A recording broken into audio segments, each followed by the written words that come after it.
giving her uncle the silent treatment all morning, mortified still by the absolute spectacles they had made of themselves at dinner. Of course, the kids had an excuse. It was difficult watching their father remarry. Patrick, as the adult, did not. "How can you eat at a time like this?"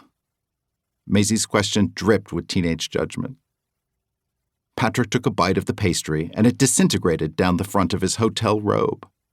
"Not well, clearly." He let the dry crumbs roll off his tongue.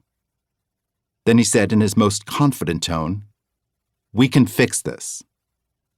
"Why would we want to?" Maisie asked, and Patrick motioned toward Grant, who approached them with his game console. Her brother was the reason why. Grant sidled up next to his uncle. "They didn't have what you asked for, but I got us a pitcher of grape juice." "Wonderful. I'm sure the conversation it inspires will be just as intoxicating." Patrick stood up to wipe himself clean over the edge of the terrace before taking a swig of aqua panna, turning what little of the pastry was left in his mouth into some sort of wallpaper glue. "Don't you have any feelings?" Maisie had finally looked up from her phone. Patrick laughed, recalling Goldie Hawn's answer to that question from the First Wives Club. "Yes, I have feelings. I'm an actor. I have all of them." His niece didn't think that was funny. They were at the Grand Hotel Tramezzo, an iconic Art Nouveau masterpiece on the western shore of Lake Como, for 4 nights of a planned 6.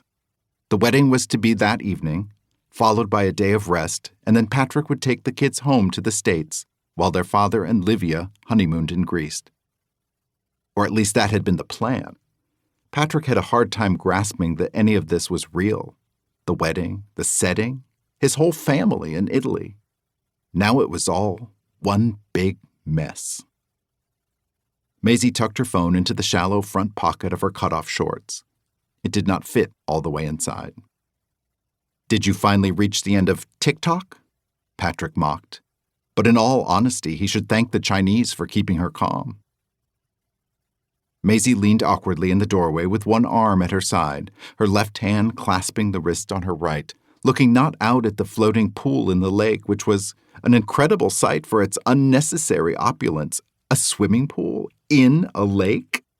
But instead like she'd rather disappear from this place. "I just don't see it. Dad? And Livia?" Everyone needed a nemesis. Patrick had instructed Maisie well.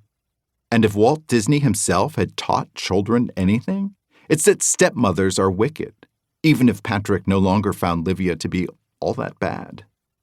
But it was long past time for his niece to ease up. The connection between two people is not always something others are meant to see. Patrick thought of himself and his ex-boyfriend, Emory, and how many on the outside could think them mismatched. Like fireworks in the daytime. Since ending their nearly 5-year relationship, Patrick had never felt so alone. It used to be his default setting. But now, solitude was an ill-fitting garment that once trusted cleaners had shrunk. Grant's game console made a sound like something swirling a drain, and he groaned. "Why can't Dad marry Paulmina?" Speaking of nemesis, a cold chill ran down Patrick's spine. Paulmina's a lesbian, you know that. Grant didn't seem to view that as disqualifying. "Yeah, but gay marriage is legal now. Yes, for gay people to marry other gay people. Why would you want your dad to marry Paulmina?" Grant shrugged, but they all knew the answer. Paulmina was the very definition of sprezzatura. In every way, she exuded an effortless cool. "Maybe you should marry her." "Gay men can't marry lesbians," Patrick said, appalled. "Oh no, here come the Guncle rules." Maisie stuck out her tongue in protest. Guncle rules were Patrick's little bon mots and instructions for living that he previously doled out like candy. Brunch is awesome. When a gay man hands you his phone, look only at what he is showing you. Bottomless mimosas are not the same as pantless mimosas. Those sorts of things. Grant pressed, undeterred. "Why not? She's gay, you're gay. You just said. Because that's..."